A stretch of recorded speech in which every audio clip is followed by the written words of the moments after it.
utilisé à la loi et au témoignage. Si on ne parle pas ainsi, le peuple ne verra pas le rôle. Quand on a bien à faire Keren, à faire autant de la boule dans Zambé, nous avons été là sur le groupe.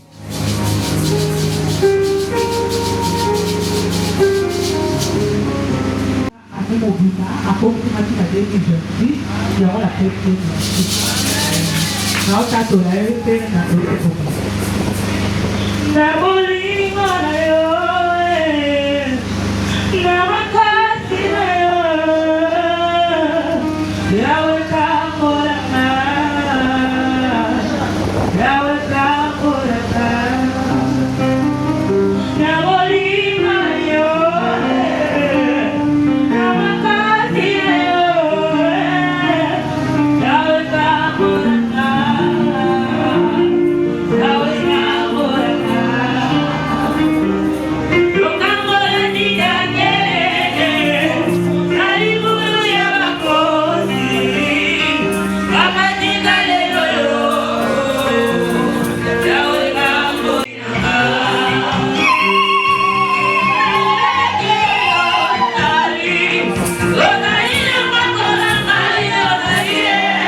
Alléluia.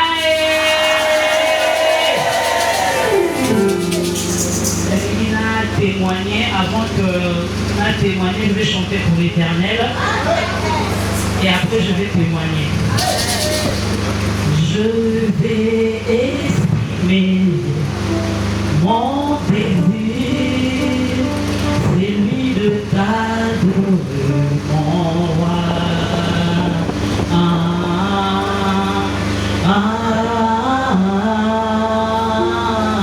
Moi je vais exprimer, mon désir, c'est lui de t'adorer, mon roi.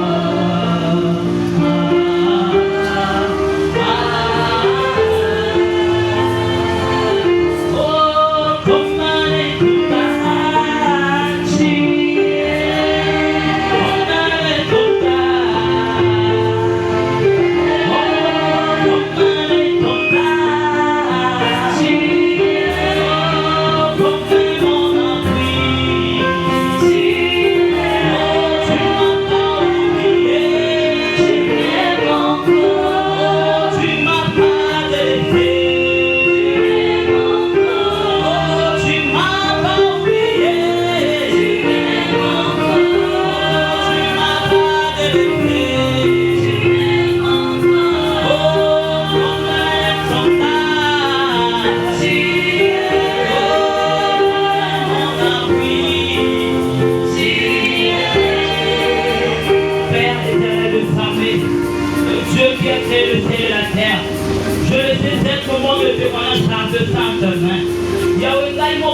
Mais laisse que ta présence me accompagne dans ce moment, papa. Que l'onction de Dieu soit ici dans cette église, Yahweh. Yahweh, la paille, la belle maquilla, nayo. Na télé, la flèche, nous sommes à mon goût, n'encolo. Na télé, on a combo, na Jésus. Cette Jésus-Christ prend la place comme Seigneur au nom de Jésus. Je vais témoigner par rapport à mon parcours à l'Europe.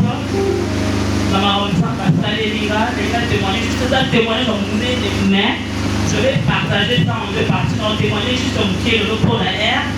On témoigner première partie et puis on témoigner deuxième partie dimanche. Par rapport, quand je suis arrivé à l'Europe, tu vois, l'Europe, quand je arrive, vie est bien, vraiment bien, luxe et tout. Mais moi, j'ai passé dans des moments très très difficiles. Par rapport à mon premier mariage, j'étais là, je n'ai pas abandonné la présence de Dieu. Je dis, même si je passe dans ces moments difficiles, je n'ai pas abandonné la présence de Dieu. Je serai toujours là à écouter la parole de Dieu.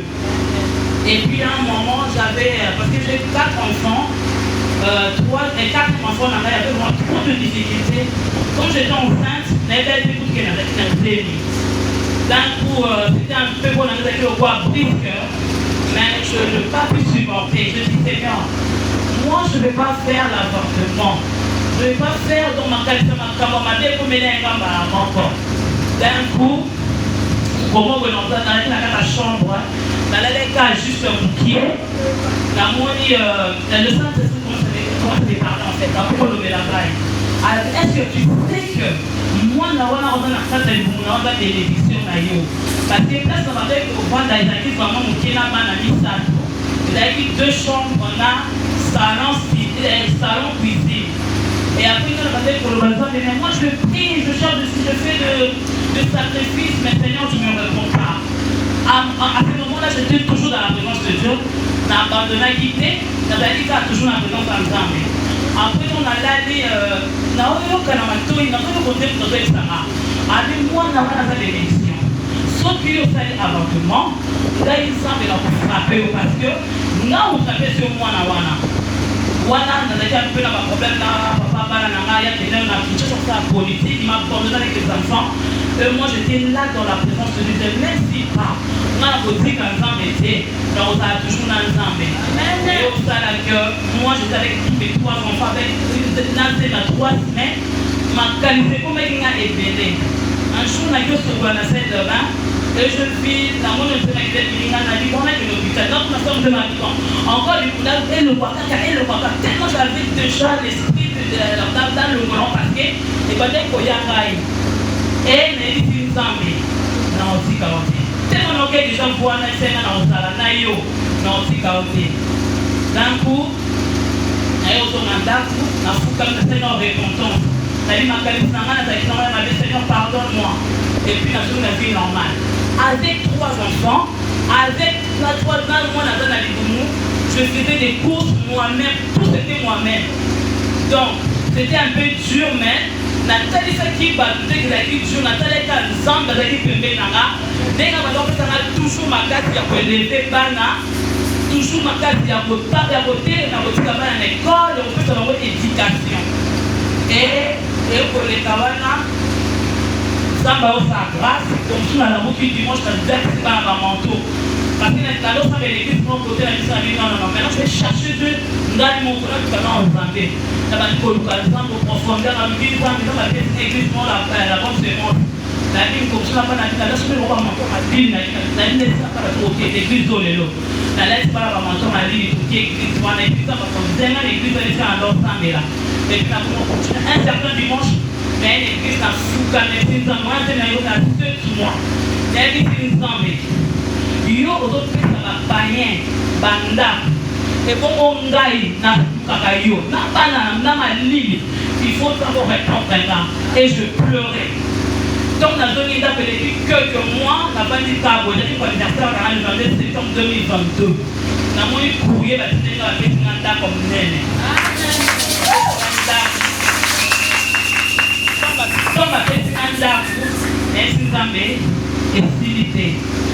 Quand on a vu dans ma fait l'action de grâce, n'a pas modifié, mais n'a pas tout à Salibonanga, n'a pas de Golonga place qui n'a pas n'a pas de token n'a pas de tika. On est au Pambola, mais il y a des gens qui délai avec le temps. Moi, je suis en Noël, tout dans témoigner. On a passé les gars à moi. Il va l'entendre la Jérémie 119 au milieu des célébrants et d'actions de grâce. Kuma Mutunayo, Kumisa Nzambe, Pambola Nzambe, na asali kwa mama ya Celestia, na wa kata ite na soki le, le va Nzambe ça délivré de la faute. Là papa sana motema, azo pusa na likoso, yozo tema likolo, ozo bete Nzambe maboko. Baya na mosala Nzambe na tuto le, bete Nzambe maboko. Dieu tout-puissant, car mon cœur continue.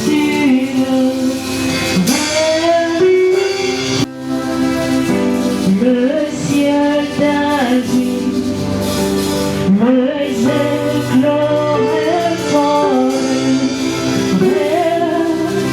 Le cœur m'attend pour le sommet du soir. De tout mon être, c'est le jour. Dieu tout-puissant, que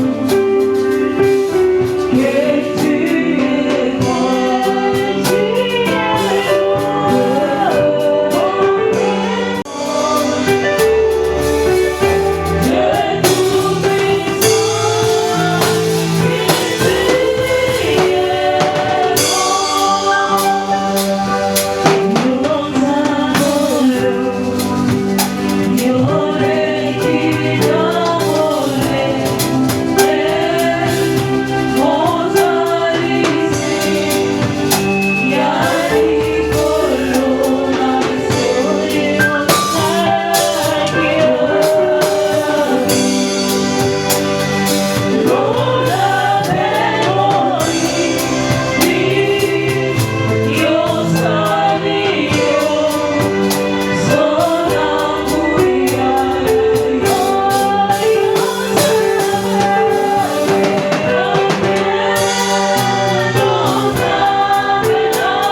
Ce matin, tu vas dire un seul mot et je pense à montrer dans nos vies.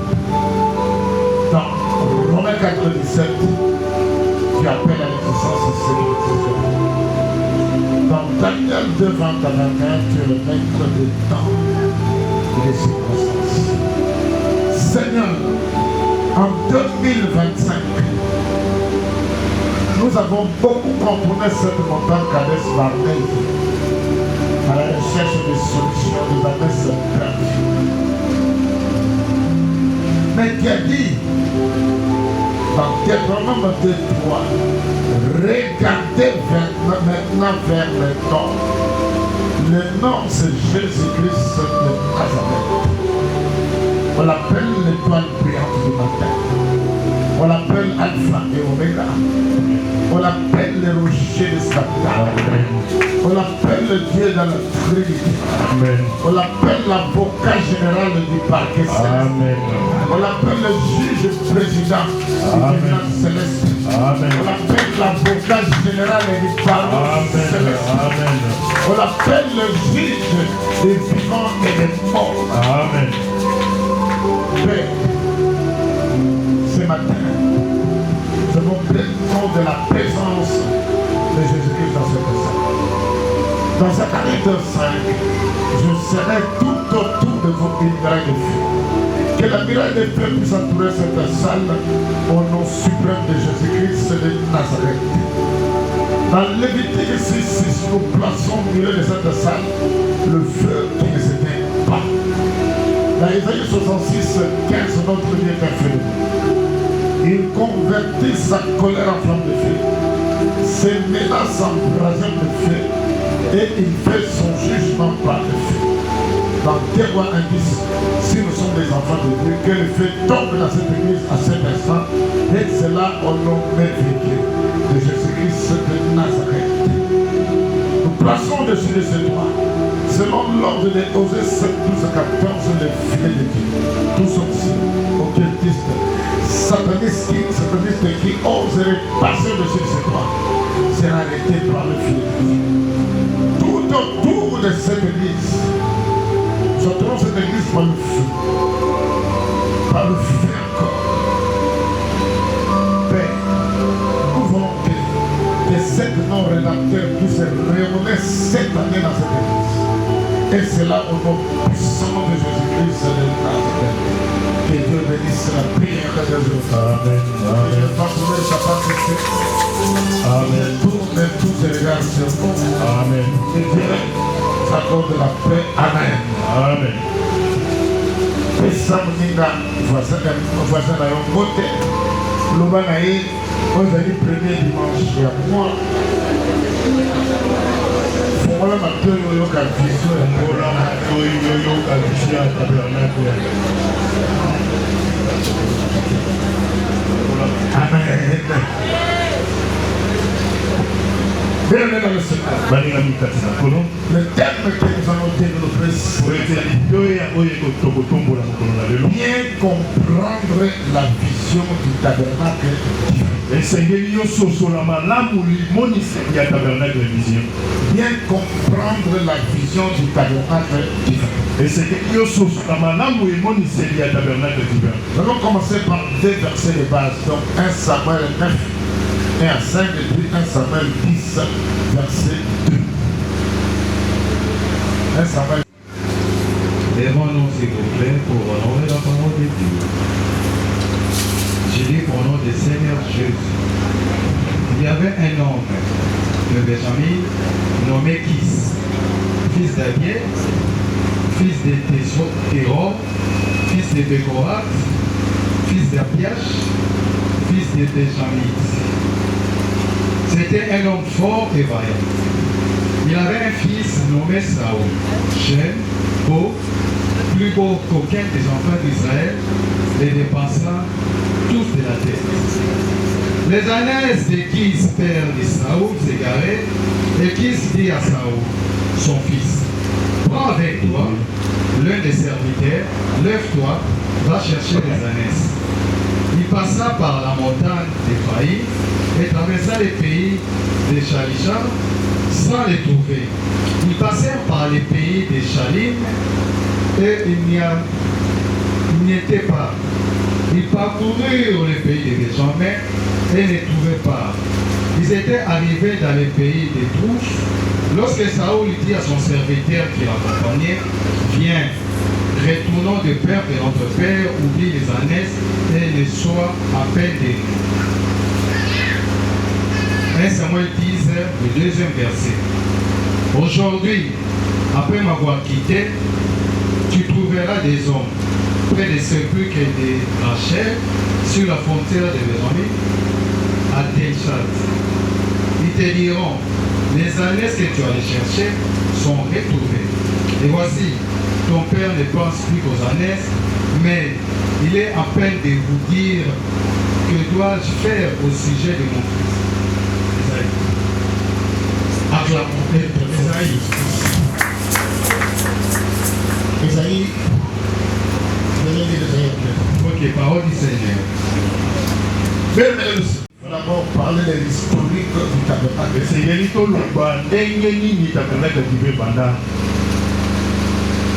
Moi j'étais dans une église, assemblée de Christ ressuscité. Ayolo. Nous sommes entrés au ministère du combat en 1992.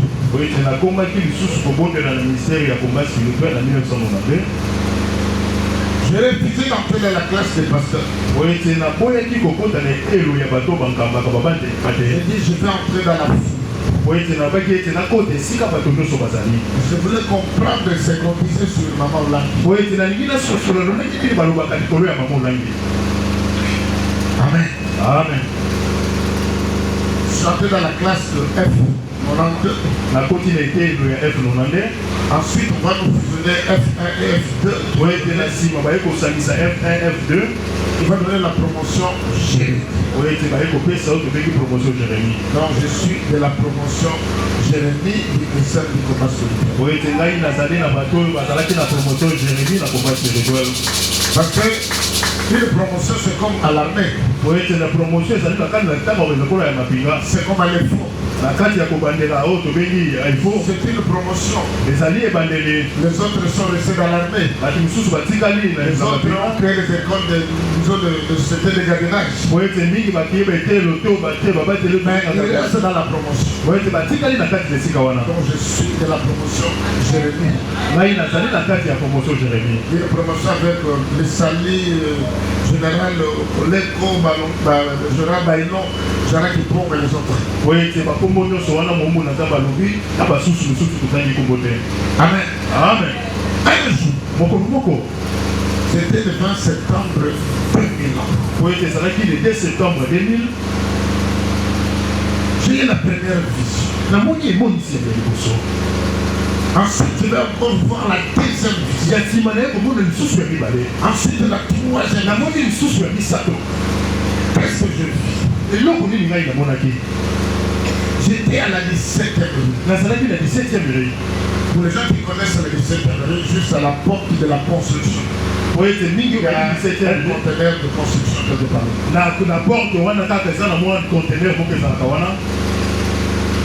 J'ai vu le son. Torse.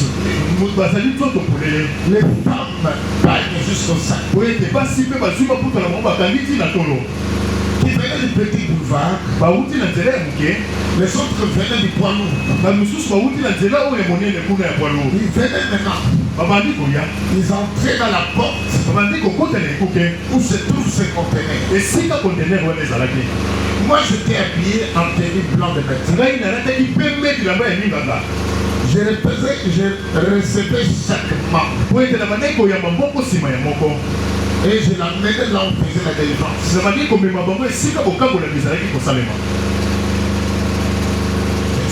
Ça c'est quelle sorte de rêve. Amen.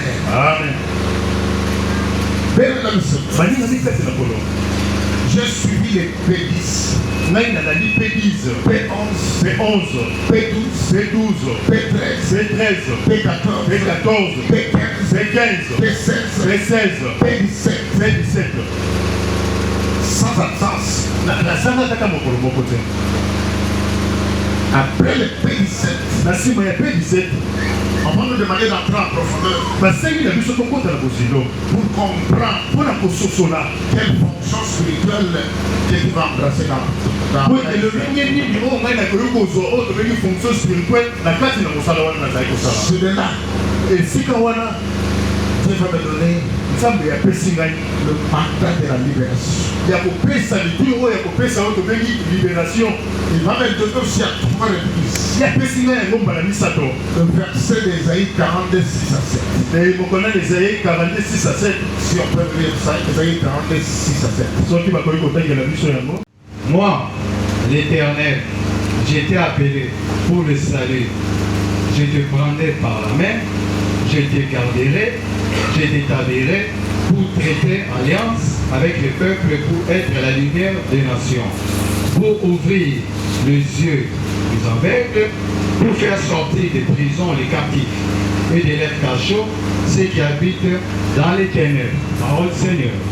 Amen. C'est de là que Dieu va me donner le mandat po ete esika wana nde nzambe apesaki ngai lotinda de la délivrance. ya kokambola bino. Je vais commencer à la maison l'intercession. ngai nabandaki kaka na ndako ya kobondela kaka Pour le premier membre que j'ai à l'intercession, oete bato ya liboso oyo tobandaki kobondela bongo na ndako j'ai enlevé les chaises. ngai nabandaki kolongola bakiti J'ai laissé le salon pour ngai l'intercession. nabandaki kotika ndako na ngai polele mpona kobondela. Il y avait maman Berthe, vous voyez. Après, bapapa maître na ye na nsima maman Tibin. mama Tibin D'abord, c'était sa fille. ezalaki nde mwana na ye ya mwasi Puis à son âme, Lisette. molimo na ye vana na kimia Et puis maman Tibin venait. na nsima mpe mama Tibin Il y ekomela avait aussi Shadrach qui Shadrach Lipa ekoya était avec nous. ye mpe azalaki na biso Il y elongo avait Minita. ezalaki mpe faisait la louange et la yabandaki koyembela mpe kogumbamela. C'était la première vague. yango nde ezalaki mbongi ya liboso. Deuxième, les gens vont encore venir. po ete bato babandi kaka koya Mais quand on est d'abord à l'intercession, ntango tobandaki kaka kobondela il y a une femme qui nous a rejoint. ezalaki na mwasi moko mpe ayeyaki C'est la belle fille de Kabasele Pouskati. po ete azalaki bokilo ya kabaselo tobengaka puskape. Dieu va lui montrer. nzambe ye alakisi ye Cette intercession sera plus tard une église. po ete na ndenge tobandaki kobondela lobi ekokoma eklezia Il revient encore. ya ye lisusu Même pas blanc, était là. papa mpe Il bazali revient bazalaki encore nous dire cette intercession devient une église. po ete ndenge tozali kobondela lobi ekokoma eklezia Parce qu'à ce temps-là, po ete leleko wana c'était une intercession qui dépendait du ministère. C'est-à-dire, même tout ce qu'on faisait comme récolte d'argent, on amenait au ministère du commerce. po ete na ndenge tobandaki kosala ebandaki kaka kokana na ndenge tobandaki kobondela ministère ya komba. C'est de là, na esika wana la non, cette intercession va aller très loin. ngai naye koloba ndenge tozali kobondela tokopusa na mosika. Le deuxième groupe viendra. po ete tuluku ya bato baye lisusu ya mibale Papa, c'est ma question. papa jesai koya C'est pas asilelo azali na biso awa les Anastasie, bamama na sazi baye koya les groupes de tous les Kamassens. D'abord, c'était la forme de l'ingénieur qui est venu et puis les autres sont venus. po ete kabasela ye na libota na ye mobimba. La maman de maman Odia et Odia aussi, mama odia mpe aye na mama mpe baye kobondela. Jérémie, papa jeremi aye koya les autres, na basusu Papa Tango, personnel. papa ntango mpe molimo na ye vanda na kimia epai ekoya J'étais avec lui du matin de ce soir. po ete tozalaka ntango nyonso mokolo mobimba ngai na ye. Amen. amen. Un jour, mokolo moko on était avec papa jusqu'à matin. tozalaki na papa Justin Il m'a posé une question. yatuni ngai motuna Il y a beaucoup de tabernacles. eza batabernacle ezali ebele. Je me dis, ngai nalobi ne je ne comprends pas les dénominations. Oui, mais ici c'est le tabernacle de Dieu. ye ozososola te na ndenge bango bazali koloba nga oyo ezali tabernacle de Dieu. C'est-à-dire nous suivons les parcours du tabernacle laissé par Moïse, laissé par nos patriarches. biso tozali kolanda lolenge nini tabernacle ya moïse amemaki mpe bampaka Dans le parvis, na parvis il est saint. ye très saint Il est très très na saint. ye très très saint. Ce qui fait la différence entre les autres tabernacles. yango nde tie bokeseni na batabernacle misusu. C'est ça qu'on appelle cette église le tabernacle divin. yango tobengaka eglise oyo C'est le tabernacle tabernacle de Dieu. po ete ezali Ça tabernacle ya n'a rien nzambe à voir avec le tabernacle de Dieu. ezali na makambo mosusu te na batabernacle misusu wana. Amen. Amen. De là, Na esika wana on va aller au niveau des oliviers. biso tokomi na avenue des Oliviers. C'est là où on va bâtir maintenant l'église. Na esika wana nde tokoki eklesia. On va commencer à fonctionner comme l'église. Biso tobandi kosala mosala lokola lingomba to eklesia nyonso. On est connu ce que nous avons eu comme problème là-bas. Bino oyebi makambo nini tokutana na mokuna. Tel point que nous sommes arrivés ici. Na nsima na yango nde boye komona ndenge tokomi na kati ya esika wana. Amen. Amen. Avec notre Dieu, Po ete na nzambe na biso nous ferons toutes les histoires. biso tokokangisaka bato. Ça est trop petit. Po ete sikoyo ezali moke mingi. C'est capable d'arriver le 31 décembre. Po ete nayebi ete soka mbula Il esuka. va nous donner un espace plus Po confortable. ete nzambe akopesa biso esika ya malamu. Amen. Amen. Bien aimé, Baningami je vais maintenant vous expliquer nalingi kolakisa bino l'vision du sikoyo tabernacle. eboniseli ya tabernacle. Dans 1 Samuel 9, 1 à 5, Na 1 Samuel 9, 1 à 5. Kis était de la famille de Po ete Benjamin. Kisi azalaki na libota ya Benjamin. Un homme fort, un homme vaillant. Azalaki moto ya makasi. Il avait un enfant beau de taille. Azalaki na mwana azalaki kitoko makasi mpe mbinga. On appelait Saul. Bandaki kobenga na kombo na Saul. Les annonces de Kis étaient perdues. Po ete bampati ya Kisi bango babungaki. Les annonces étaient égarées. Po ete bango mpe babungaki. Kis va prendre son enfance. Po ete Kisi azwi mwana na Esau. Va donner un serviteur Yapesi ye na mosali moko à la recherche de ya la koluka baputo ebungaki. Ils ont cherché au nord. Babandi koluka na ebandeli ya Ils ntongo. sont allés au sud, Babandi koma esika moyo elalaka. à l'est, Na este à l'ouest. na weste Ils n'ont pas trouvé. bazwi bamoni bango te. Le serviteur va lui dire, Po ete mosali alobi na ye il y a un homme de Dieu eza na mosali moko ya nzambe dans cette contrée. na kati na esika awa. Il faut qu'on puisse le voir esengeli tomona ye pour nous donner la promesse. mpona apesa biso alakisa biso lolenge nini tokoki kosala. Amen, amen. Amen. Ils sont allés trouver. banke koluka ye Le serviteur qui sont arrivés, c'est qui? mosali oyo akende koluka ye nde nani? C'est Samuel. ye moko Samuel. L'enfant qui Anna dit, Dieu si tu me donnes, mwana oyo ana aloba je vais consacrer cet enfant. oyo ana alobaki nzambe soki yo opesi ngai nga na kobonzela yo mwana oyo. Ils sont arrivés chez l'homme de Dieu. bakikoma moni bakomi epai na mosali na L'homme nzambe de Dieu leur a donné avec exactitude. po ete mosali na nzambe Trouve. po ete mosali na nzambe alobi na bango esika nini bampate bazali. Amen, amen. Amen. Quand tu viens au tabernacle divin, ntango oye na kati na tabernacle divin quand tu suis les prescriptions du tabernacle divin, ntango oyo ozali kolanda mai nini elobamaka to ekomama na kati na tabernacle divin tu es à la recherche d'un esprit. po ete ozali koluka bampunda to bampate na oyo babunga Tu as sionné à gauche. yo longa na ngambo ya mwasi ya ngambo ya mobali na este. Jusqu'à aujourd'hui, ata lelo oyo il y a des gens qui ne comprennent pas pourquoi ils sont venus ici. eza na bato bazali kososola te ntina na ye nini na kati na esika oyo. Vous le voyez à gauche. yo ozali komona ngambo ya mwasi ya ngambo ya mobali S'il y a une imputation, il va à l'imputation. soki amoni esika babengi ye wana mbango akei Et il ne comprend pas ye azali kososola te dans quelle église, dans quel ministère il se trouve. po ete lelenge nini eglise nini ye azali.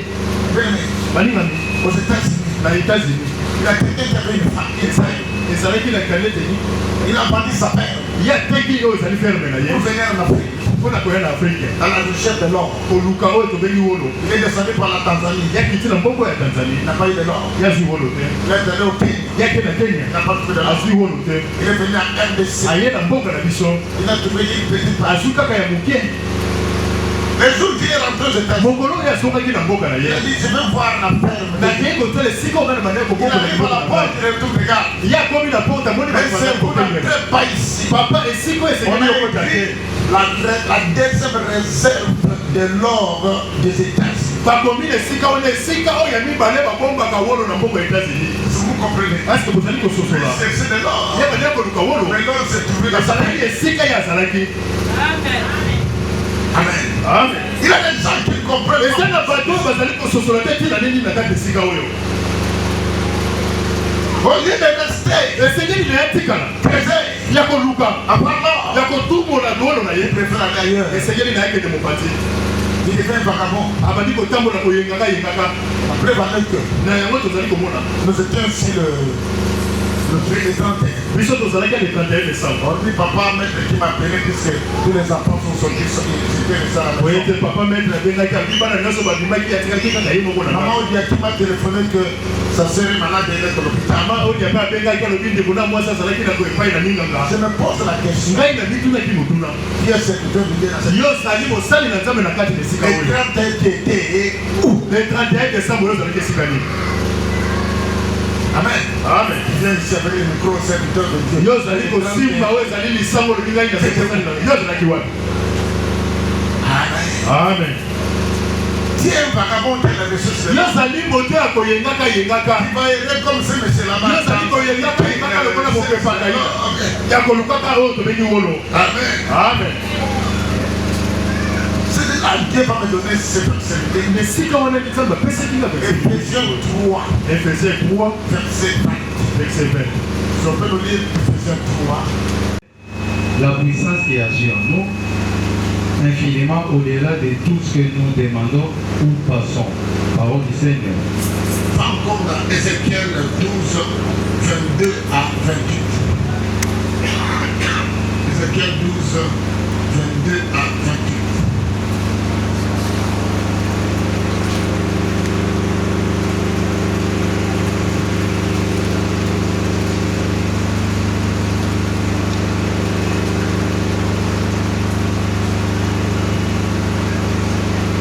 Ézéchiel 12, 22 jusqu'au 28. Ézéchiel 12, le 22e au 28e verset. Amen. Fils de l'homme, que signifie ce discours moqueur que vous tenez dans le pays d'Israël? Les jours se prolongent et toutes les visions restent sans effet. C'est pourquoi dis-leur, ainsi parle le Seigneur l'Éternel. Je ferai cesser ces discours moqueurs. On ne les tiendra plus en Israël. Dis-leur, au contraire, les jours approchent, toutes les visions s'accompliront.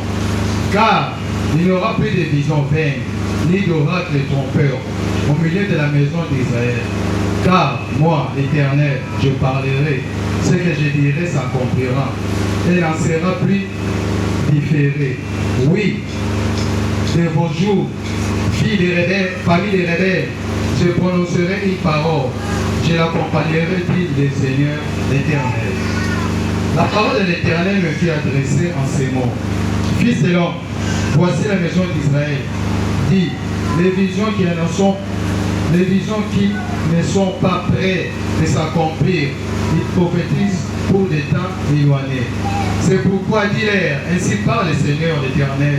Il n'y aura plus de détails dans l'accompagnement de mes paroles. La parole que je prononcerai s'accomplira, dit le Seigneur l'Éternel. Parole du Seigneur. Acclamons très fort. Na Ephésiens 3 20. Donc Dieu fait au-delà de tes pensées, au-delà de tes connaissances. Oyo nzambe asalaka likolo ya makanisi na yo mpe likolo ya boyebi na yo. C'est comme ça que Dieu va me donner le don de la vision. Oyo ete lelo ngana nzambe apesaki ngai emoniseli. Il va me donner le don de la parole de connaissance. Oyo mpe apesi ngai mpe boyebi ya koloba mpe ya koyeba. C'est comme ça, c'était une nuit. Oyo ete yango wana ezalaki butu moko. Il me dit, Alobi na nga. va fabriquer l'arche. Ya kosala oyo tobengi arche. J'ai fait une petite arche. Nasalaki arche ya moke. Je l'ai mis dans la chambre. Natiaki yango na suku na ngai. Comme j'étais entouré de gens, on venait du ministère du commerce. Oyo ete lokola bato ya ministère bazalaki nzinga-nzinga na ngai. Comment je fais ce que Dieu m'a dit pour leur montrer l'arche. lolenge nini nakozala oyo nzambe alakisi ngai nalakisa bango Cette nuit-là, na butu wana. maman Laetitia qui parle aujourd'hui, Mama Laetitia bazali elle était touchée par le Saint-Esprit. ye molimo santu we Il est rentré en chambre, il a pris yakota na l'arche. suku yapimisi Il est nango avec l'arche. aye nango C'est comme ça qu'on a commencé à utiliser l'arche. lolenge wana nde tobandi kosalela arche Là où il y a l'arche, esika oyo arche les gens ezali ne peuvent pas échoué. Vous êtes pas tout bakoi koka ke maté. Vous vous souvenez de l'histoire de Bénédicte? Vous êtes là pour faire cette histoire. Quand marché passé dans Et là où acte qui est sika na ye. 2026, La 2026. si tu respectes les instructions de l'âge, Vous êtes sûr que vous allez kotosa mobeko ya acte. quand il y a la traité de ça, Vous êtes na mokolo to bungisaka bibobeli la biso ya sanza. quand tu fais très bien ton sacrifice, tu écris très bien tes Vous êtes yo komi makambo oyo ozali kobanza mpe nzambe asalela yo. qui passent Nzambe akosalela yo. pour m'équiper. mpona kopesa ngai oyo oza libule. Dieu va m'envoyer à l'église chapelle de 21. Boye tatindi ngai na chapelle de 21. Là, j'ai fait les 3 modules de BCC, les LCC et les LDC. C'est-à-dire ce sont des formations qu'on suit au niveau de chapelle de 21. Boye te yango nde ezali makambo oyo to baformation tosalaka na chapelle de 21. Il va m'envoyer encore chez les protestants au niveau de l'Israël là-bas suivre une formation là de théologie et appliquée. Boye te atindi ngai lisusu na lisala epai na baprotestant mpona koyekola lisusu. Il va encore m'envoyer Ye atindi ngai lisusu à Emmaüs pour encore ajouter la connaissance. na emausi mpona kobakisa lisusu boyebi. Amen. Amen. Dieu va encore m'amener encore très loin. Boye te nzambe amemi ngai lisusu mosika. Il va me donner l'intelligence pour l'analyse, pour la défense. Boye te aye kopesa ngai mayele mpona kosala ndenge nini ya kokambola. Amen. Amen. Proverbe 16, verset 6. Si on peut le lire, Proverbe 16, verset 6. Par la bonté et la fidélité, on explique l'iniquité. Et par la crainte de l'Éternel, on se retourne du mal. Parole du Seigneur. Il va être dans la bonne tête. mabele ya malamu na mabele ya mabe Il va faire regarder ça. yo kobaluka kaka. Beaucoup de gens sont dans les cabanes de Dieu. Boye te mingi baza na kati Ils ya sont dans kabali le bord de Melchizedek. bazali na kati na misala ya Melchizedek. Bien-aimé, Baninga nini? tout ce qui brille n'est pas de l'or. Boye te mingi ezali kongenge ezali wolo te. Ne croyez pas que quand vous voyez beaucoup de gens dans une salle, que c'est de l'or. Boye te bobanzaka te soki bomoni bato ebele na kati esika sokolo pakala esika wana nde wolo ezali. Bien-aimé, Baninga nini? 2026, 2026 je préfère travailler esengeli nasala avant de membres na bana likozwala na qui sont bato plantés dans cette église, oyo bafanda na kati na eglise oyo qui sont gravés dans la main de oyo bakangama baza likolo na loboko na nzambe. ceux qui font le ping-pong. Il est dans cette église, il est là-bas, il est dans la prophétie. Non. oyo bazali kotambola ke na ngambu ya mwasi ya mobali to koluka basakoli ya basi to ya libali te. Cette année, mbula oyo je connais les maisons de tous les secteurs de Dieu. po ete nayebi bandako ya basali na nzambe mingi. Je viendrai au coin. nga na kotelema na esika moko Maman l'a dégagné. Somo. Je viens ici, je fais partie de l'église. ngai na ye awa na bingani oyo na eklezia. Amen. Amen. Il faut pas de gens où nous allons parler le même langage pour que nous puissions avoir la convergence positive. po ete esengeli nazala na bato oyo tokolobaka na bango maloba moko. Amen. Amen. Première partie du message. eteni ya liboso ya libeya Les piliers de l'église est tabernacle. oyo toloba bapilie oyo ya tabernacle divin Dont les piliers ont beaucoup à tabernacle. poko ya liboso La parole de Dieu. liloba na nzambe Dans cette na église, kati na eklezia awa il faut voir la parole de Dieu. esengeli oyeba liloba na nzambe Mais il est écrit. makomi oyebama nini ekomami Parce que dans Psaume 109, 119, 18, na psaume 119 la Bible dit, bile elobi ouvre les yeux fungola miso na ngai pour que je contemple po ete na ngai les namona merveilles de tes paroles. maloba ya to elengi ya maloba na yo. Dans Psaume 138, verset 2, Na psaume 138 verset 2 dans la version anglaise, toke na ngambo ya banglophone ma parole est au-dessus de ma langue. maloba na ngai ezali likolo na nkombo na ngai. C'est grave. Donc la parole est au-dessus de notre. po ete yango kokamwa liloba na ngai ezali likolo na nkombo na ngai. Dans Hébreu 11, 3, Na mokanda na Hébreu 11 je puis tout par la po parole ete de Dieu. ngai nazwaka nyonso na liloba na nzambe. Il dit dans Psaume 5, 7, 20. Ça le dans Psaume 5, 7, 20. Que les modérateurs utilisent chaque fois ici. Oui, c'est pas modérateur, on va pas abandonner sur le Il site. a envoyé à sa parole. Oui, il y a Tinda qui le voit. Sa parole les guérit. Il le fait piquer ça qui Et est. sa parole Oui, il le voit. les fit délivrer de la femme. Et puis, ça qui est fait, le monde qui est dans le Kunda. Cette année, La moula oyo. que tu sois serviteur, servant ou membre de cette église, Ozala mosali ya mwasi to ya mobali na kati mesika il oyo. faut avoir un agenda qui nous appelé les dictionnaires des versets. Po ete ekoyosenga oza na buku moko esika banda kokomaka bailete écrit. Ce sont les îles écrits qui ont fait partir Satan. Po ete yango nde maloba wana nde akimisaka satana. Après 40 jours et 40 Nsima 40 jours 40 nuits. Jésus est arrivé face à face avec Satan. Yesu masiya akutani na ye mbutu na mbutu. Satan va dire à Jésus, Alobi na Yesu masiya. si tu es réellement le fils de Dieu, Soki ozali kaka mwana na Nzambe ya et qui solo. a faim, Yo ozali na nzala. rassemble ses pierres en pain. Zwa mabanga oyo bongo nango papa. Jésus lui a répondu par Yesu masiya alobi na ye kaka liloba. C'est écrit dans Deutéronome 3. Ekomami na Deutéronome Non, ne prends pas simplement des pains délivrés de la parole qui sont dans la bouche d'Éternel. po ete moto okoki kobika kaka na limba te akobika kaka na liloba oyo ezali na monoko. Satan n'était pas fatigué. Satana alembaki te. Il a mené Jésus au-dessus. amemi ye likolo na tempelo. Il a utilisé le psaume 91, 12. alobi ye likolo asaleli kaka psaume nona Et ton pied ne heurte contre une pierre. po ete lokolo na ye ezala likolo na libanga te. Satan connaît la parole de po Dieu. ete satana yebi liloba na Parce qu'il est Nzambe. au ciel. po ete azalaki likolo. Amen. Amen. Devant tout problème, na likambo nyonso il y a un esprit. ezali na molimo moko. Devant tout esprit, na nsima ya molimo moko il y a une parole de Dieu. ezali na liloba na Il y a Nzambe. un anticipé. ye akokwesa liloba oyo wana elobama. Quand tu as la maîtrise de la parole, soki oyebi oyo ezali liloba na Nzambe na liboso na il likambo faut nyonso prononcer les îles écrites. esengeli olobama enini ekomama. Satan va fuir. satana akokima. Les démons vont fuir. badiabolo bakokima. Tous les autres maîtres de la famille ne peuvent pas rester devant la po parole. ete bandoki nyonso ya libota bakotelemaka te liboso na liloba na Nzambe. Amen. Amen. Dans cette église, on voit la maîtrise de la parole. po ete na l'église oyo esengeli na osimba liloba na Nzambe makasi. Donc, c'est par exemple la maladie.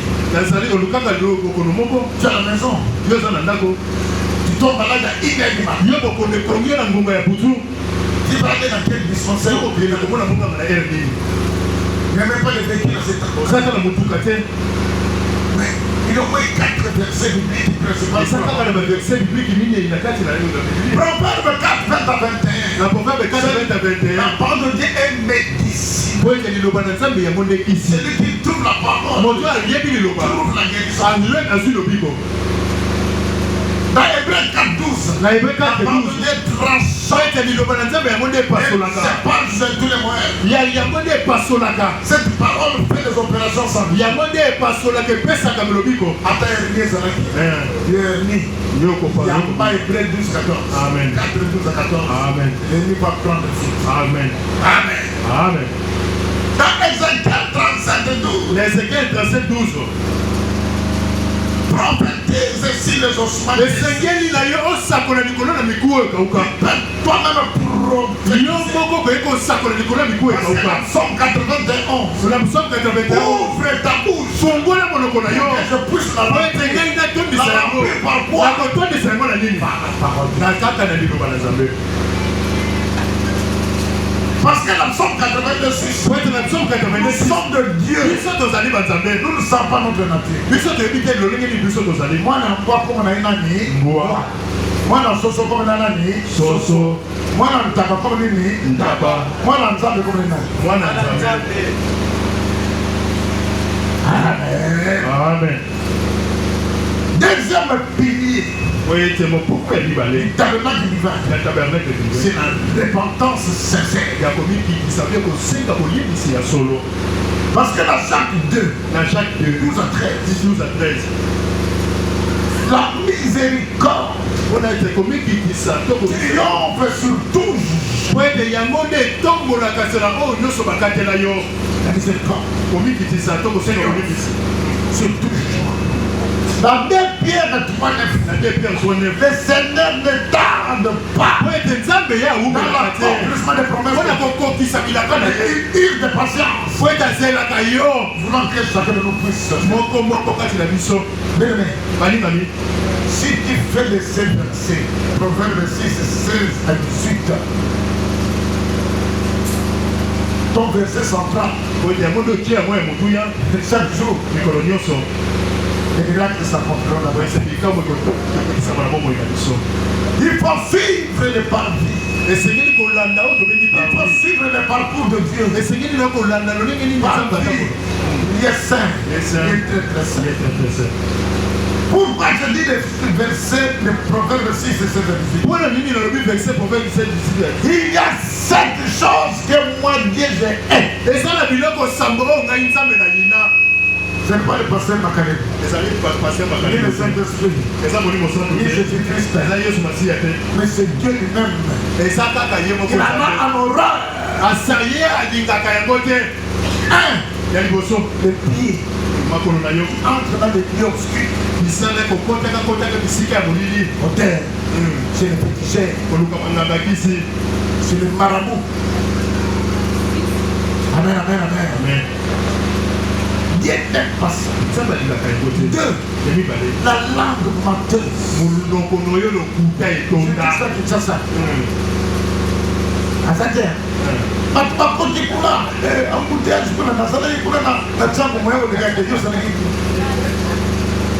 Amen, amen.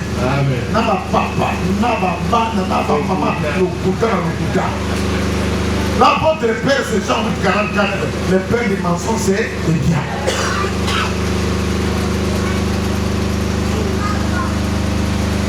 Les oreilles qui entendent la deuxième voix. Vous ne connaissez pas. Dans ce monde, il y a des amis à lire. Le diable peut t'envoyer un ami. Moi, je prononce une parole qui va désorienter. Amen. Amen. Il faut être à l'écoute du Saint-Esprit. Ce n'est pas la deuxième fois. Quand tu as la voix du Saint-Esprit, il faut résister avec ta foi. Jacques 4, 7. Résistez au diable. Il a une sœur.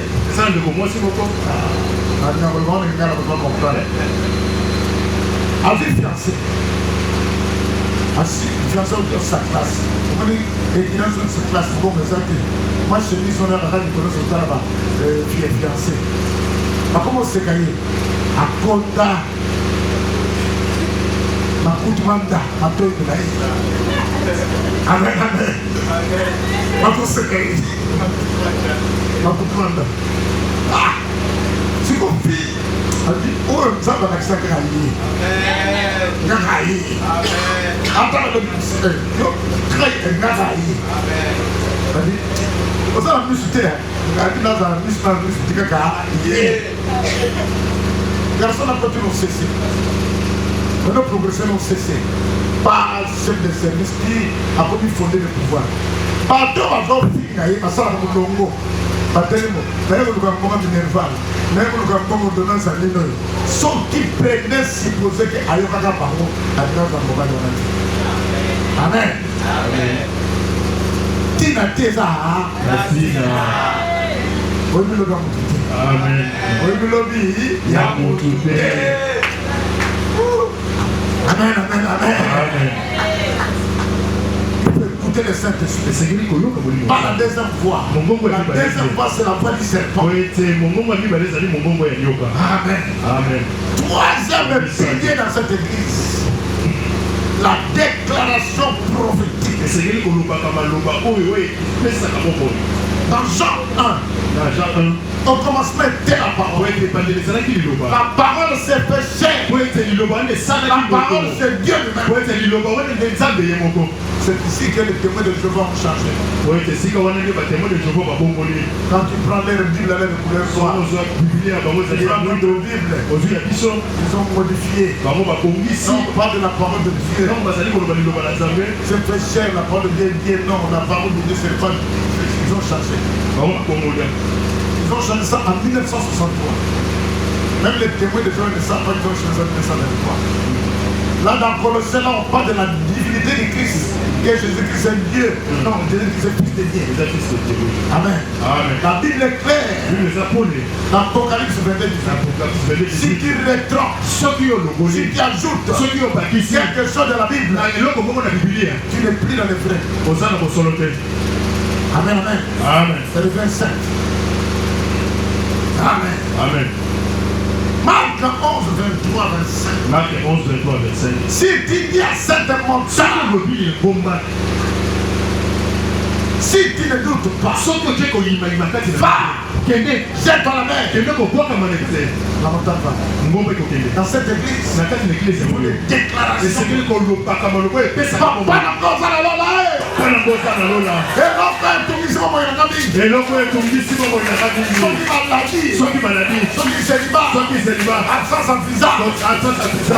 Pauvreté, la kanyama na maboko, la fleuve Congo, la boîte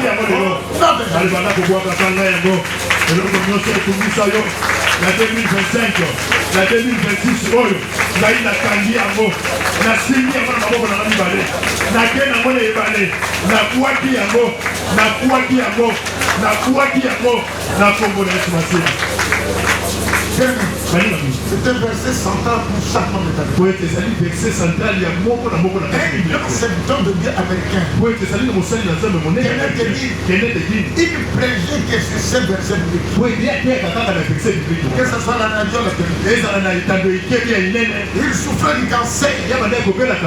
Ses parents l'ont jeté sur sa belle-mère. Quand il a découvert ce verset biblique, il dit, toi cancer, il y a une montagne dans ma vie. Je prends ce cancer, je le jette dans l'océan.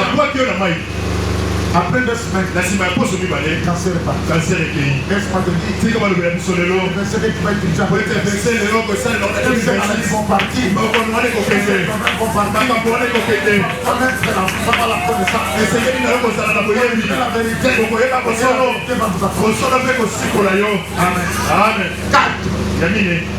mener un bon combat de la foi. 1 Jean 5, verset 4. Celui qui est né de Dieu, il triomphe le monde par la foi. Avant de mener le combat, il faut s'examiner soi-même. Est-ce que je suis dans la foi du Christ? Yo ba ndonga ba tofuta na te. Yo na sozo no ko makomba. Yo ba ndongo na kaki bino na te kilo de ta ta na pote. Yo ko do ka so ni ho. Futa na ndongo. Amen. Amen. 5. La délivrance. Il faut découvrir pour découvrir. Dans cette église, dans Jean 8, 32,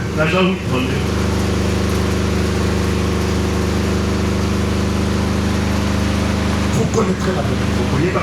Et la vérité va. Dans Jean 8, 36, si le Fils de l'homme vous approche, vous serez réellement. Là, Jésus-Christ est arrivé dans la tombe de Lazare. Il a dit, où l'avez-vous mis? Seigneur, il sent mauvais. Je vous demande. Cette année, Jésus nous demande, où l'avez-vous? Il est où? Dans quel cimetière? Dans quel tombeau? Au village ou sous l'arbre? Jésus m'a dit, Lazare, sors. Lazare, sors. Lazare. C'est la condition que beaucoup de gens dans cette église se trouvent. Lazare est sorti. Qui est déjà sorti? Mais ce n'est pas tout. Jésus va dire, déliez, on va couper les liens, on va couper les chaînes. La délivrance n'est pas statique. La délivrance, elle est dynamique. Ce n'est pas parce que tu étais à la maison que tu es passé à une délivrance. Pourquoi moi je manquais c'est tout? Non.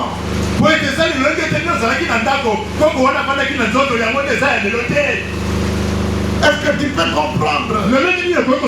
Une fillette de 16 ans à 3 ans, l'ami de sa grand-mère, après le corps de cette fillette, le temple,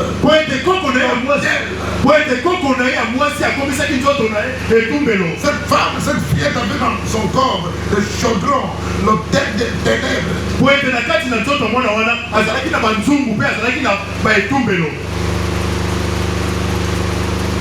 Le jour où ce n'était pas le jour de mercredi, c'était le jour de mardi. Dieu a donné, Dieu a placé. Les jours de ta délivrance, personne ne les connaît. Parce que Dieu appelle à l'existence ce qui est. Même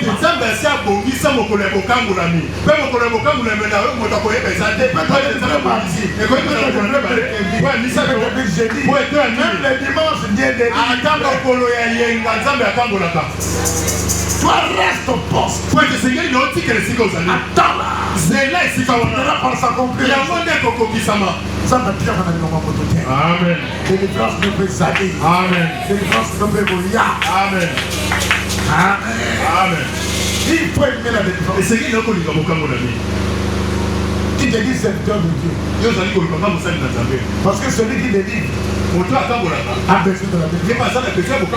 Maintenant, avec la délivrance. Amen. Amen. Fils de l'homme, fils de l'homme. La délivrance. On connaît mon coulis. Amen. Vous avez un adjudant chef. Amen. Vous avez un adjudant chef. Il faut aimer la délivrance. Amen. Nous venons d'avoir maintenant 27 points de réclamation. Vous savez que j'étais avec les pasteurs superviseurs. Le pasteur m'a dit ceci. Le mercredi, il n'a pas eu de délivrance. C'est mercredi. Reçois l'adoration venant tout de nos cœurs. Que puisse sortir de nos lèvres de louanges de qualité. Que monte au ciel nos actions de grâce. Que l'univers tout entier crie pour ta gloire ainsi que pour nos victoires sur les réclamations. Amen. Amen, amen, amen. Il faut rendre grâce. Ce sont les piliers. Deuxième partie du message. Les mystères utilisés dans cette église. Amen. Amen. Ce sont les mystères qui se trouvent dans la Bible, que nous appelons aujourd'hui dans cette église les armes, que nous faisons même les entraités des armes. Quand tu viens avec quelqu'un dans cette église, il faut lui dire ce que nous utilisons dans cette église. Il faut lui dire clairement. Je vous ai dit. Comment si tu peux nous dire les versets de l'Apocalypse, ajouter ou les transfert. C'est Apocalypse 22, 18 ou 22. Apocalypse 22, 18 et 19. Apocalypse 22, 18e au 19e verset. Je le déclare à quiconque attend les paroles de la prophétie de ces livres. Si quelqu'un y ajoute quelque chose, Dieu le frappera à des fléaux décrits sur ces livres. 19. Si quelqu'un retranche quelque chose des paroles du livre de cette prophétie, Dieu le retranchera sa part de l'arbre de la vie et de la vie sainte décrite de ces livres. Parole du Seigneur. Amen. Ces livres, il y a beaucoup. Si quelqu'un y ajoute quelque chose, Dieu le frappera. akobeta ye na bokono d'écrit de ces livres. oyo ekomami na kati na biblia. Si quelqu'un soki moto retranche alongoli quelque chose eloko songolo to pakala de ces paroles na liloba wana du livre de ces prophéties, na buku oyo ya lisakoli, Dieu retranchera nzambe akolongola na bomoi na ye sa part oyo nzambe abongisa mpo na ye de l'arbre na nzete de vie ya bomoi et de la vie sainte, na bomoi oyo ekomami na likolo d'écrit de ces livres. oyo ekomami na kati na buku wana. Amen. Amen. Toi qui vas prier yo okoki kobondela dans une église na kati na où on a eklesi choisi des versets bibliques, oyo babonda kaka on a retranché les autres versets. balongoli baverse biblike mosusu. Un aveugle, quand il conduit une voiture, po ete moto na c'est pour lolanda amener la voiture dans la vallée. po ete moto na lolanda soki azali komema motuka suka nango ezali kaka lubwaku. Amen. Amen. Tout ce qui brille, hein, biso bikongenga bizali pauli te. Amen. Amen. Premier mystère bikamwe liboso ou âme bibundeli dans cet tabernacle, na kati na eglise c'est l'huile d'onction. tobengaki mafuta ya epakolami. Quand vous lisez Exode 30, verset 25, soki totali mokonza na exode on fait l'huile d'onction à partir de l'huile d'olive. parce que basalaka mafuta na nguya na nzela na mafuta oyo tolingi l'huile d'olive. Tout ce qui est contraire à l'huile d'olive, oh tcha-tcha-tcha, oh ma mafuta rouge, ce n'est pas ça qui est recommandé par Dieu. Amen, amen, amen. Amen. Exode 30, verset 25, c'est l'huile d'olive. Quand on prie l'huile d'olive, ce n'est bien l'huile d'onction. Ce n'est plus l'huile d'olive, c'est l'huile d'onction. Ainsi, dans Isaïe 10, 27, il dit, l'onction brise le joug. Tout problème, c'est un joug. C'est l'onction qui va briser ces jougs. Il va encore plus loin. yake lisusu mosika Mais Ecclésiaste 9, 8. na eklesiaste 9:8 Que l'huile ne manque jamais. po ete esengeli mafuta ezangaka te Tout enfant de tabernacle, mwana nyonso ya tabernacle dans ton sac, na kati na il faut avoir l'huile d'onction. esengeli oza na mafuta. Après, on peut ça là dans la sac. C'est très important. ezali motu ya mingi Que l'huile ne manque jamais. esengeli na yo mafuta ezangaka te. Je vais vous prouver ce qui s'est passé. Je crois que ce qui était avec moi à la maison. nazali kolakisa En na 2006, 2006 Kabila devait faire un meeting au niveau du stade de Martyrs. po ete ezalaki kabila aliaki koloba na stade de martyr. Vous voyez, en 2011. Tshisekedi, le papa Tshisekedi devrait faire au niveau du boulevard Triomphe. po ete papa Tshisekedi ebanga osala na triomphal. Kamere allait faire au niveau du stade d'hiver. po ete kamere ebanga kosala ngo na stade d'hiver. Moutakemo Wadodo allait faire au niveau du stade de Rennes Street. po ete ntengo adodo ebanga asala na stade de Rennes Street. Ani mai du stade de Rennes Street. Il est bana le siko. Rennes Street. Au 24 novembre. Amen. Amen. Stade de Rennes Street. Ok. Bobino batali sasa. Oyo kutu komena Saint-Jean te ya denda de terre ke kutu yebite. Amen, amen. C'était vrai. 2 heures du matin. ezalaki na ngongo ya butu Dieu m'a dit, Jean, nzambe alobi réveille-toi, lamuka va kende au niveau de, juste à l'entrée là de l'hôtel Fiki, l'être de Guadeloupe. Prends l'une onction esika wana zwa mafuta en grande quantité. zwa yango ebele Tu vas yo mettre de l'huile dans le petit boulevard, okopakola yango na Grand boulevard. okopa yango na nzela jusqu'au petit boulevard de l'autre camp. oke mpe na nzela À 2 heures du matin seul, na ngongo ya butu je dis, j'écoute la voix du Seigneur. nga nazoyoka kaka momongo na nzambe J'allais, je faisais le travail, nga nasala aller et retour. nake mpe nazongi En rentrant, je dis, dors. nakozongi nzambe alobi na nalala Il va me montrer yas alakisi ngai comment est-ce que ndenge nini les dragons oyo tobengi dragon habitent et changent de manière. yafandaka d'échanger esika lumumba azali Géant comme un building de 10 étages. aza molai lokola ndako Avec beaucoup de pieds. aza na makolo ebele mpe maboko Il ebele venait Il a dépassé la 16e. Quand il arrive là où j'ai mis de l'huile, il s'est stoppé. Il a tourné. Il est rentré. Le matin, vers 7h, vous venez à Kimbuta, les 6, il n'y a plus de meeting. 6 heures vraiment étaient passées. On aurait assisté au carnage. Combien de sang dans cette l'huile d'onction. Quand nous disons mettez l'huile d'onction dans les portes de la maison, mettez dans les bâtons, mettez dans les allemands, mettez dans les 4 coins du lit où tu passes la nuit. On n'est pas important que les papes de l'huile d'onction. Le lavement de pieds. Pourquoi nous faisons le lavement de pieds dans cette église? Dans Jean 8:13, c'est Pierre qui a dit à Jésus. Nous allons vous laver les pieds. Jésus lui a dit, c'est moi Jésus qui va vous laver. Si je ne vous lave pas les pieds, vous n'aurez pas part avec moi. Il rajoute encore dans Jean 8:14-15. Je pars. Vous restez. Vous allez faire ce service. Amen. Amen. Ah, vous n'en serez pas pour Amen. Amen. Amen. 3. L'aspersion du sang.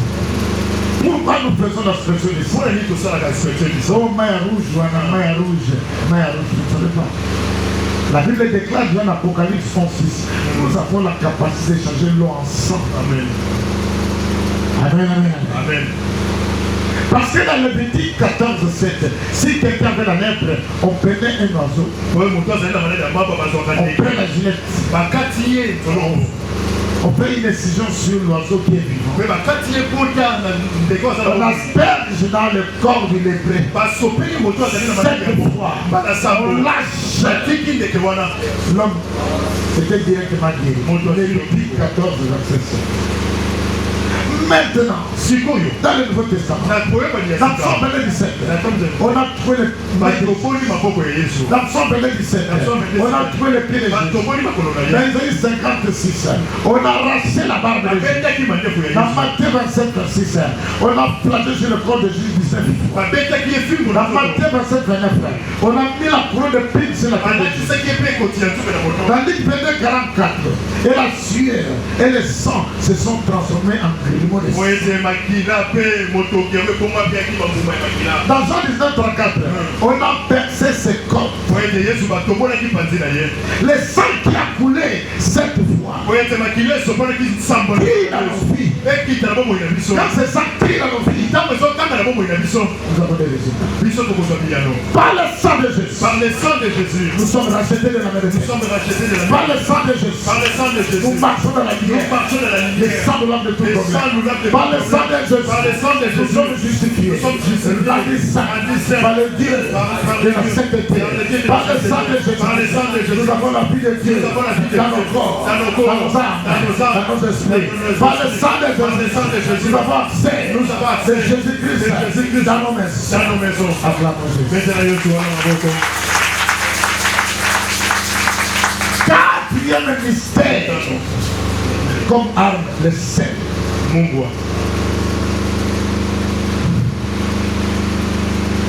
Dans Lévitique 2:12-13, nous faisons alliance avec le Seigneur par le sel. Je suis arrivé, je crois que j'étais au mariage de la grande sœur de Maman Diazeza. J'étais comme témoin dans ce mariage.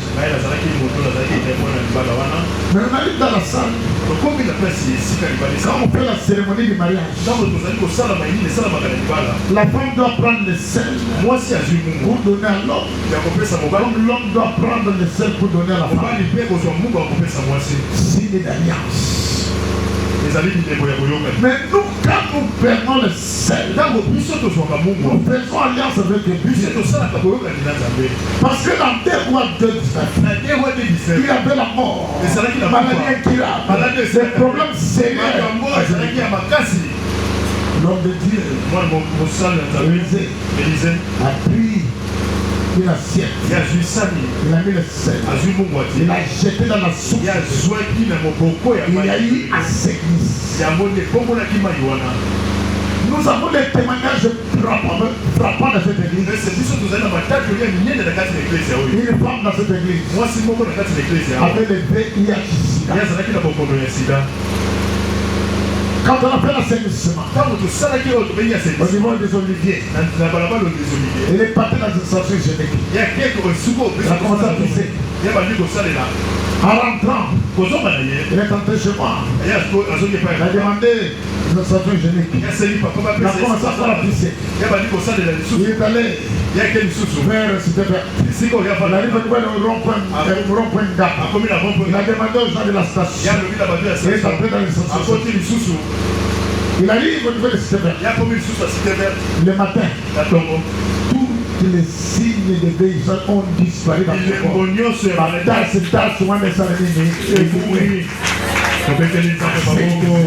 Amen.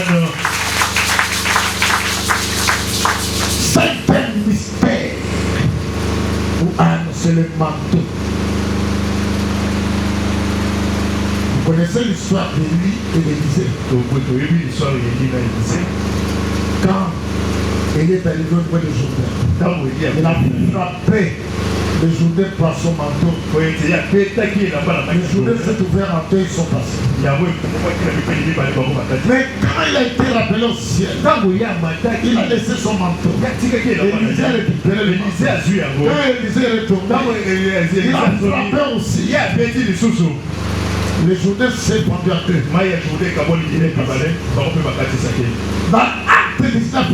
Dans acte 19, oh, bonsoir, était manteau de déco, son maca manteau. Il y a malheureusement un côté. Pour son ans, manteau, il y a un ça dans le côté. Au béti, vous voyez que les gens, garçon. Amen, amen.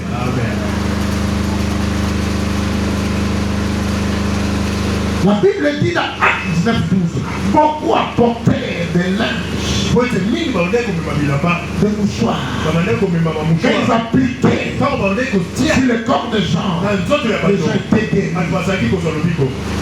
Nous avons un exemple que j'aime beaucoup bien. C'est une des pionnières de cette église. Elle a attrapé une maladie qu'on appelle kyste quelque part. Il a fait un médecin. Son fils a dit non, moi je ne peux pas te toucher, il faut que les autres te touchent. Les autres sont arrivés. Ils ont dit c'est impossible. Il a changé l'hôpital. Galiema. Sans solution. Elle est partie en Afrique du Sud. On a tenté de faire ce qu'on appelle le bombardeur par laser.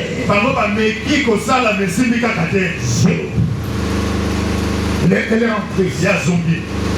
Lors d'un service qu'il a traité les gens, ils ont fait le transfert des manteaux. Pris son manteau. A gagné place au kiss des Arabes. Est-ce qu'on peut acclamer le Seigneur? Mystère. 6. L'eau. Parce que l'eau lave, l'eau purifie, l'eau sanctifie. Amen, amen. Dans Jean 7, 37 à 39, en son sein coulera de l'eau vive. Dans Jean 9, 7, allez vous laver au réservoir de Siloé.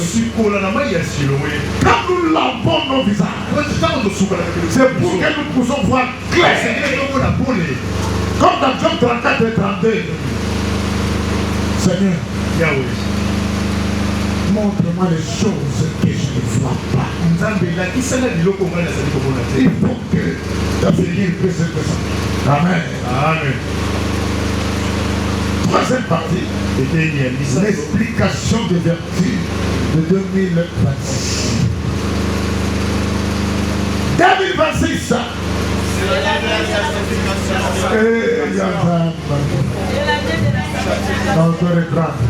2026, C'est l'année de la sanctification. 2026, C'est l'année des géants financières. 2026, C'est l'année de la fondation de la délivrance. la profondeur de la délivrance. 2026, C'est l'année de la puissance et de la déclamation. acclamons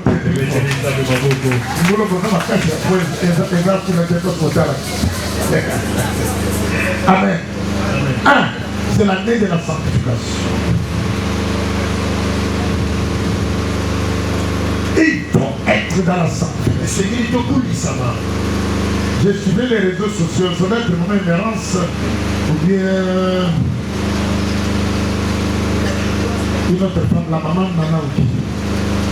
Il montre une femme qui est venue témoigner à l'église. Cette femme a dit ceci. Malibali mele basa l'église oyo. Na kusha na bango.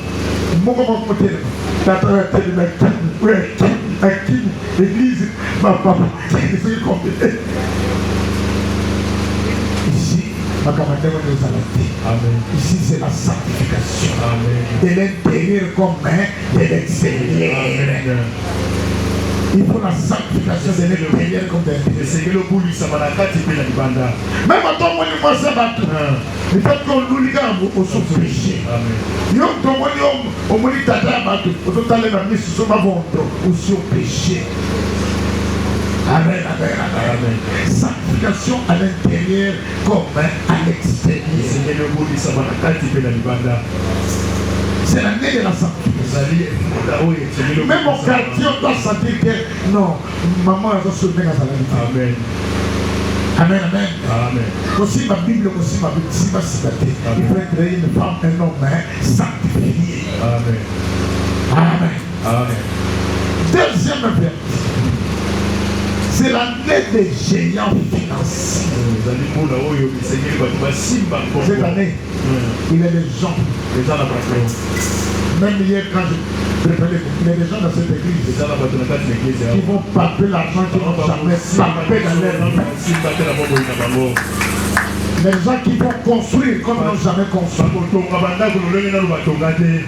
Même vos détracteurs, les gens qui sont contre vous, ils vont s'agenouiller.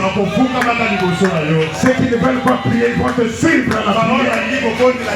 Parce qu'ils vont voir que tu es un Dieu puissant. Parce que tu vas devenir un géant financier. Il y a des exigences pour devenir financier. Soit dans la santé.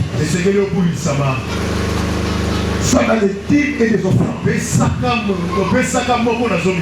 dans le feu. Investir dans le royaume de Dieu. Parce que je dis ça en 2025. Ça va être nom pour les. Parce qu'il y a des gens qui rêvent dans cette église. La Luc 8:18. À Moutou Azanango. Nous avons pensé à l'année à Koubakis.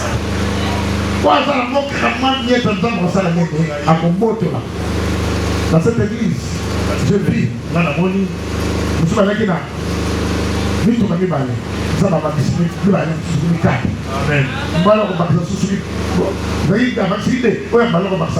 Amen.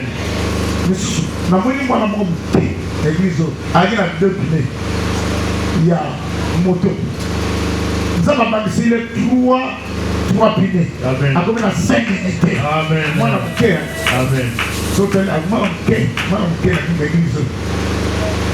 À celui qui en a, on va ajouter. Dieu demande, qu'est-ce Moïse, qu'est-ce que tu as dans tes mains? Alors, lui, nous connaissons. Dieu ne va pas te bénir partager les prières. Dieu va te demander qu'est-ce que tu fais.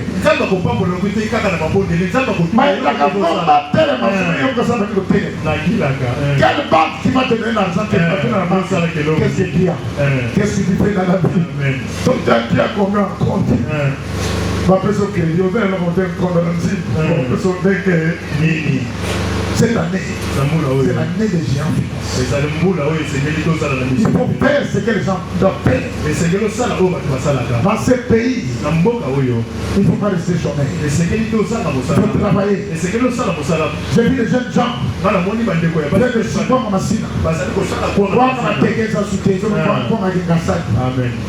Amen, amen. À 6 heures. Il vient à 5 heures à Gambela. Roquette à Bakonga na sac. 6 heures c'est ici. Parce que ça le Kosomba. Nana yeli qui a tenu quoi? Azate. Bon mais ça la couleur. Bon on peut lui makelele. Vous avez moins 500 makelele. Bon on va faire 30 000 balabaka. Amen. Nous, on n'aura plus les jaïbés dans cette église. On n'aura plus les kabites dans cette église. Ni les naomites dans cette église. C'est l'église des saints pour que les gens puissent progresser. Il faut faire de temps en temps. Il faut être présent les mercredis. Il faut être à la colonie.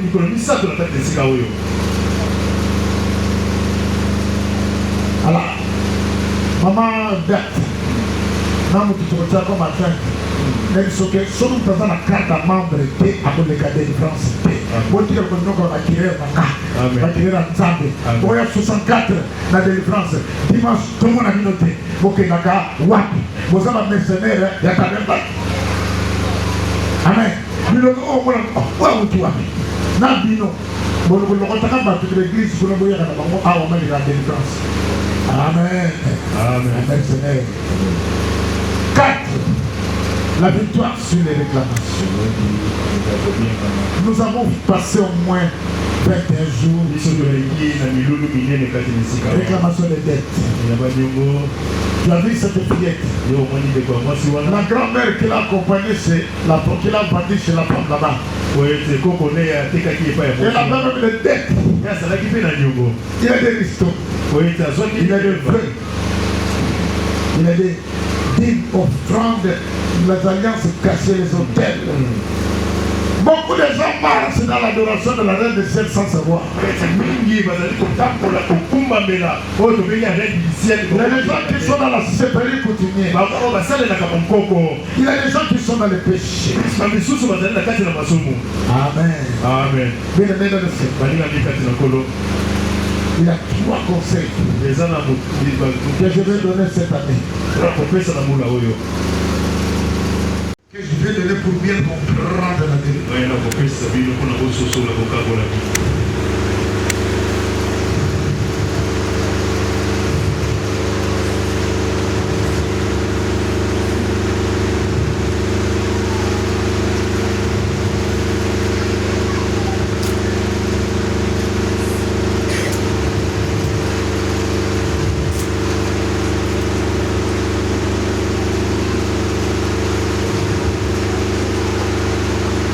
Stop.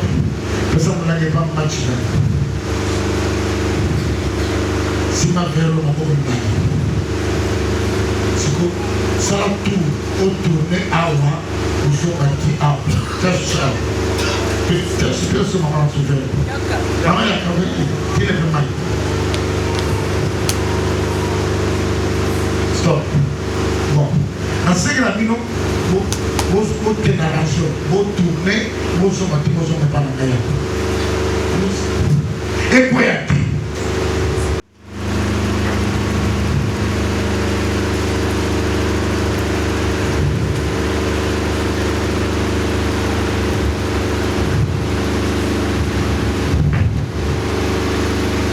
Amen.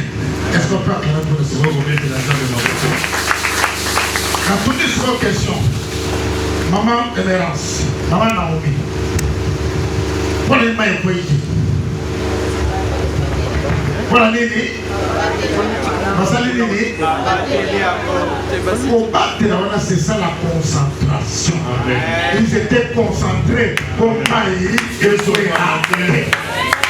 Ce qu'on veut réussir dans ta tabernacle, sois concentré. Amen. quelles conditions. Deuxième, il faut être responsable de ta vie. Voyez ta yoko. Voyez ta moutouté. Amen. Les camarades awate. Amen. Maintenant, je suis à ma place. Somme a joué, yo joué. Amen. Somme a sali 7 ans. À ta menace, à soi, ta menace montée Italie. Sois déterminé à réussir. Amen. La concentration, la responsabilité et la détermination. Voilà où on a clair. Amen. Amen.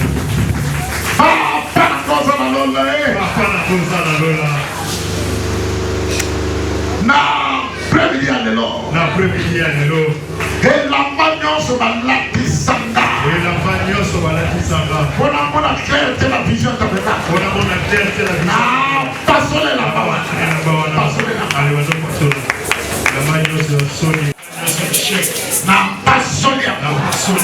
pasole la mechette.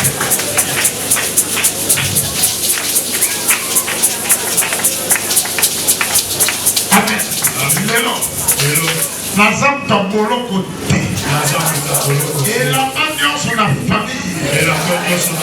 On va tenir la carte à prison.